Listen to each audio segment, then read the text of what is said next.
Liturgy is now starting, so Father Nick told me to come across here, we'll give it a try. Today's Gospel reading is Christ doing two miracles, one dependent upon the other. When the deacon read the Gospel, he actually didn't come to the end. So I'll sort of dig you in as to what transpired at the end of the Gospel reading. So today's Gospel gives an example, another example of how through contact with Christ the sick are healed and the dead are raised. At that time we heard that, I'll quote from the Gospel itself here, "Behold, there came a man named Jairus, and he was the ruler of the synagogue. And he fell down at Jesus' feet and begged him to come to his house, for he had an only daughter, about 12 years of age, and she was dying."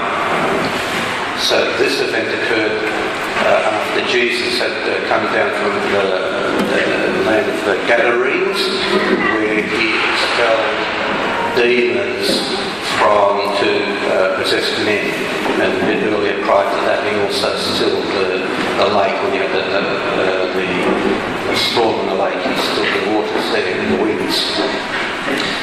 So these miracles that we read about today, they have one thing in common.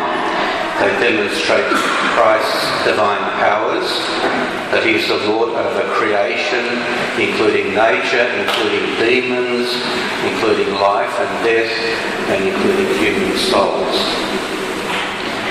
For Jairus, his daughter dying was a double blow, because first as a parent, as a father, seeing his daughter die, that in itself is just devastating. But secondly, he felt a sense of shame and humiliation before the people, because such a terrible loss was seen as punishment by God. And that was in fact the understanding in the early Christian era. The apostles themselves also believed that the people who are rich, they must be good people, and they're rich because God blessed them for being good. And conversely, people who are poor, beggars, this is Old Testament thinking, they deserved punishment. And Jesus showed that this is not the case at all. And so in Jairus' case, first the father suffered, and then the belief that the whole world around him will see him as being a terrible sinner, and he's just been punished by God. Jesus, however, in his mercy, did not refuse the sorrowing father and came to his aid. Jairus believed that for his dying daughter to be healed, Jesus would need to place his hand upon her head. And that's the belief that through Jesus' hand, his divine power would work that miracle and bring the girl back to life. Although when this was happening, the girl had not yet died. On this occasion, Jesus deemed it necessary to perform two miracles. First, the healing of the woman that we heard about, who had the blood flow for 12 years, described in today's Gospel reading, and that's the first miracle that happened, and Jairus' daughter, who had actually died afterwards. As Jesus walked to Jairus' house, he was thronged by a multitude of people. So what happened next? Again, I quote from the Gospel. "Now a woman having a flow of blood for 12 years, who had spent all her livelihood on physicians and could not be healed by any, came from behind and touched the border of his garment. And immediately her flow of blood stopped." End of quote. In those times, flow of blood, even when it was natural, was a difficult and humiliating thing. In the woman's case, it was 12 years of torment, shame, and a sense of impurity. God, however, saw this differently. Her sickness was for her own soul's salvation and for God's greater mercy. This humble, tormented woman had neither the daring nor the hope to come before Christ and to explain her problems to him and seek his help. She therefore approached the Lord from behind and touched his garment.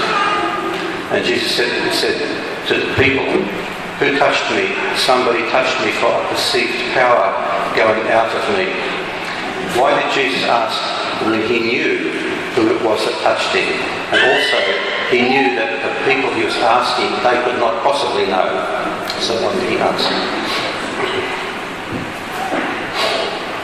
He said this in order to reveal the faith of the woman who was healed, and also to make his divine power evident to those who are present. And in particular, this miracle with the woman was critical for Jairus' own faith. If this first miracle did not occur, he would not have had the capacity to believe in Christ. Jesus wanted to emphasize the woman's faith in order to teach us that faith is needed in order to receive what we ask for, providing, of course, that what we ask for is not frivolous nor detrimental to us. By revealing how strong the woman's faith was, Jesus was able to strengthen Jairus' faith. This was the key reason why Jesus healed the woman first. In so doing, Jesus brought Jairus' soul closer to God through that miracle with the woman. That's what faith does. Faith is not some kind of technicality that God demands before he is prepared to respond to our requests. Through faith, the soul itself is healed. It understands that God is real and that God is love. And with that discovery, the soul then yearns to be with God. It then wants to go towards God. Again, I quote now from the Gospel.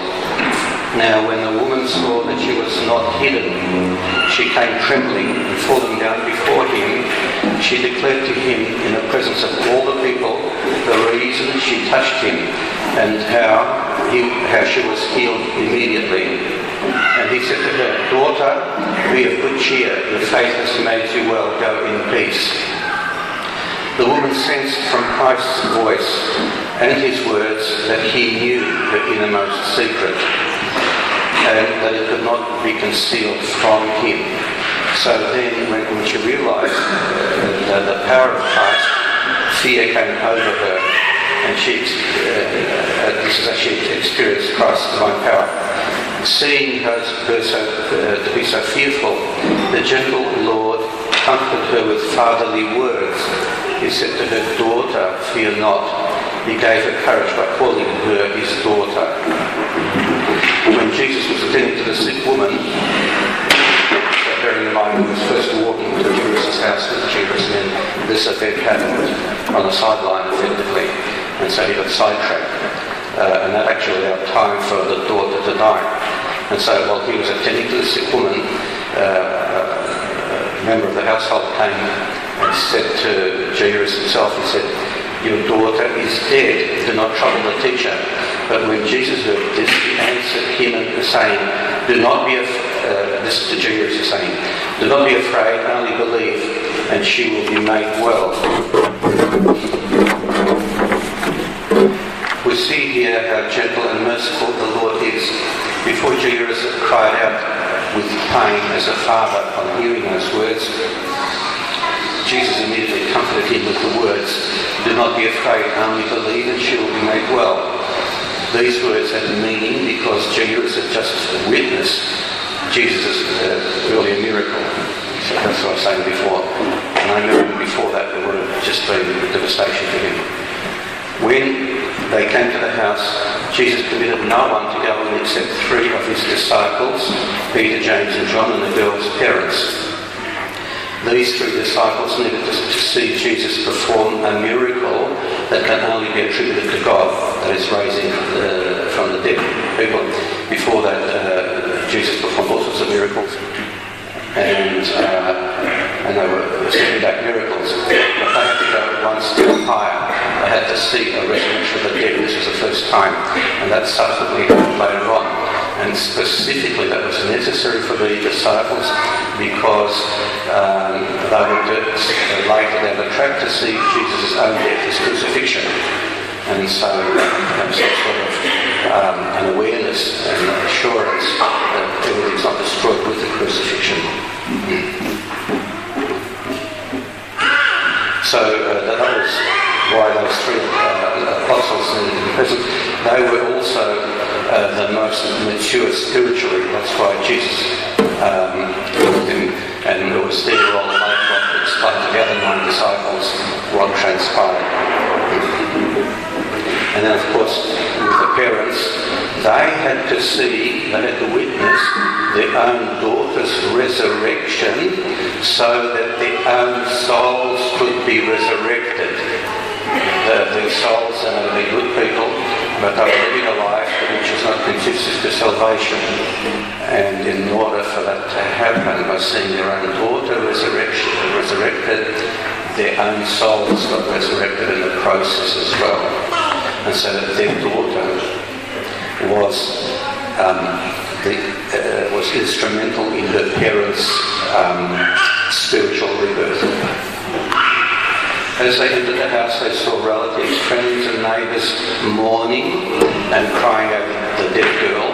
So that was proper mourning. But then, in that era, the wealthy Jews had another practice, another custom, where they would have professional mourners there as well, and musicians, all sort of contributing to the whole event.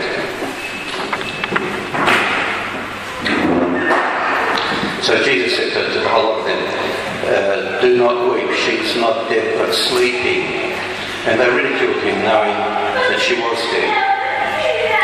Why did Jesus say that she was asleep when he knew that she was dead? There are a couple of reasons. Firstly, so that all those present would confirm that the girl was indeed dead. How did they confirm this? Because they laughed at Jesus. So they were so convinced, they knew that she was dead, so that when somebody came along and said she's asleep, they said, "You hope you said, I'm talking about she's dead." So they laughed at him. And that laughter, that belittling of him, that sort of scorn that they showed to Christ, they did that believing that he was ignorant.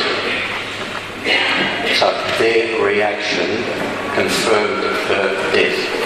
And to show, the second reason was to show that Jesus' appearance on earth, death lost its sting and power over men, over people. When Jesus resurrected the girl, he performed 2 miracles. He first healed the body, then he had the soul return to the body. It would not have been sufficient to simply have the soul come back to the sick girl, because if the body was healed, it should be back to square one. It should be back in a sick body. So the body was healed first by Jesus, then the soul. So there's multiple miracles of the soul event today. And the parents were astonished, but he charged them to tell no one what had happened. You notice that when he healed the woman with the blood problem, he very much wanted to advertise the fact that a miracle had occurred. And the reason was it was multifaceted, specifically to show just how much faith the woman had, and to teach other people, to teach Jews. So he advertised, he wanted people to know. Now, the second miracle raising from the dead, he didn't want them to tell anybody, because it was more important at that point in time for the girls, for the parents of the girl to honour God, to pray to God with thanksgiving, and so that there was this spiritual event that required, and not the publication of a miracle that would be made known later on by everybody.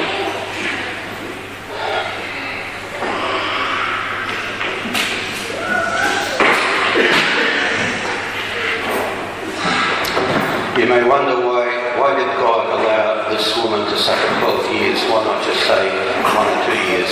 So surely, as a loving God, He's sort of tried to minimise her suffering and just let her suffer enough to show the world that He's done a miracle. Well, that's not how it works. Similar questions were asked about suffering by saints of old, especially the desert fathers. They'd reached such huge heights spiritually that Christ Himself would appear to them, and they would conduct conversations. They'd be talking to Christ, asking Him questions. This is after His resurrection. And many times in the past, they would ask the very same thing: why do you allow this innocent suffering? And Jesus, He would reply to them and say that, firstly, I'm God. I know what I'm doing. And so it's not really your role to tell me how to interact with my children. Nevertheless, He would then still show them. And in every single case, when Jesus showed what would have happened had the suffering not occurred, in other words, had things gone the way that the apostles and the saints in general felt was the more fair way to have it. And so that second scenario, the worldly scenario, in every single instance, as Jesus allowed them to see this sort of replay, they would realise that there'd be a horrific consequence, and that the people, their life would go in such a terrible direction that every one of them would have perished. And so Jesus, wanting everybody to be saved, He allowed the suffering. And so in the end, each time when the saints saw the potential consequence of their solution and then God's solution, they would literally cry out of shame, out of just their own ignorance. Generally speaking, if a person suffers for a short time and then Christ heals them after they've said a few prayers, what do you think will happen? After a month or so, they would forget about that little short burst of suffering, and they would forget that Christ healed them, and so the whole thing would be for naught. But when a person suffers for a lengthy time, and particularly doesn't grumble, doesn't complain, but accepts the suffering with the understanding that God has not abandoned them, and God, in fact, in a sense, co-suffers with them, then that very process, when eventually healing does occur in particular, that very process makes them literally fall in love with God, and they want to live with Him thereafter.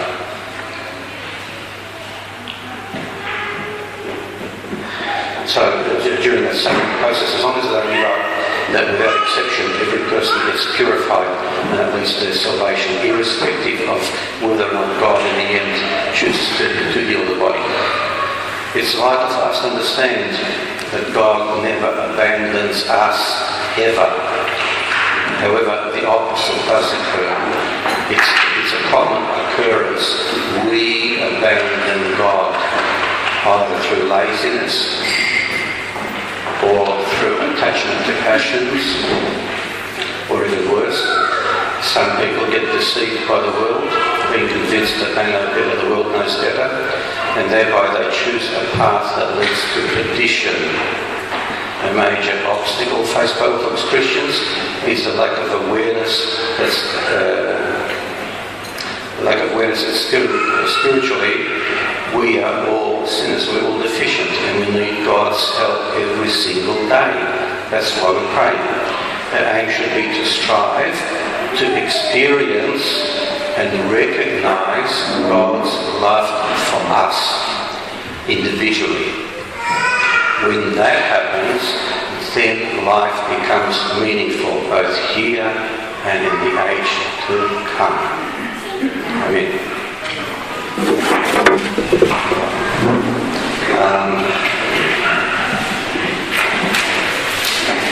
I mentioned laziness. It's probably, I would say, a bigger enemy than demonic warfare. We don't see blame demons for stuff. But more than 30 years ago when I got ordained, very quickly it became obvious that prayer for my generation was a difficult chore. So that if you go back another generation, it was so common for people to want to pray. Everybody would do the full prayer or lesson prayer book. And that, in the morning it would probably take 15 minutes, evening 10 minutes. And all of a sudden, ask people, Roger, confession, how do you pray? Very little indication. That was 10, 30 years ago. And so I remember doing this paste and produced what I call the 4-minute prayer roll, because it took me 4 minutes just reading to read that. And the formula was, I've got a prayer for Christ, a prayer for Mother of God, a prayer for Guardian Angel, a prayer for Saint, Patron Saint, reading in depth, which is those components, and cover that in 4 minutes. Now I find that those people who received those prayer rolls 3 months down the track, they were still not praying. Even that was too much. And so you think about it. We find it difficult to interact with God, not comprehending that we will never cease to exist. It's not a case that we will live for 1 billion years or 1 zillion years or any number of years. We will never ever cease to exist. God desperately wants us to be with Him. He gave us a gift. The gift is free will. He can't violate that free will. He can't make us come to Him. But He will do everything in His power to try to change us, to change our minds. He will try to influence us. So He's doing everything. Ultimately, we have the final say, yes or no. And so it's never a case somebody sins and God says, I will send you to hell. That's not God's. He's not able to do that. When the soul departs from this body, it instantly and very quickly also realizes where it stands in relation to God. Just because the soul's left the body and sees Christ standing there, smiling, no matter what you see, the soul feels fantastic at first. And then it starts to realise that it sees all its former unrepented sins like clouds surrounding the soul. And it feels very, very uncomfortable with God, even though God is not interested in those sins, but they belong to the soul, because the soul learns to love passions through the body in this world. And then it starts to look forward to having these passions relived in the next world, but they're not there. There's no the passions can't be satisfied. If you take someone who's a drug addict, there's no drugs out there, so they can't be satisfied. And so the person sees Christ and gets a massive relief straight away, and after a while then the passions kick in.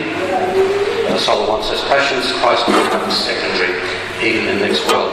And then those passions not being able to be fulfilled, satisfied, the soul then starts to experience its own hell. And apart from that, non-repentant sins, the person feels very uncomfortable in being in God's presence. So in itself moves away from God to where it feels less discomfort. And if it goes too far down the track, it will be with the demons. And so in the end, it's we who choose our destiny. God will do everything to help us possible. When we pray, if we do this peacefully, without emotions, understanding that we are standing in front of Christ, He's right in front of us, and because He's in front of us, all of heaven observes our prayer. Morning prayer at home, evening prayer at home, personal prayers, prayers in church. This one-to-one. God has a one-to-one relationship with us, and because of that, Mother of God is looking at us, praying for us, the saints all the angels are just monumental stuff.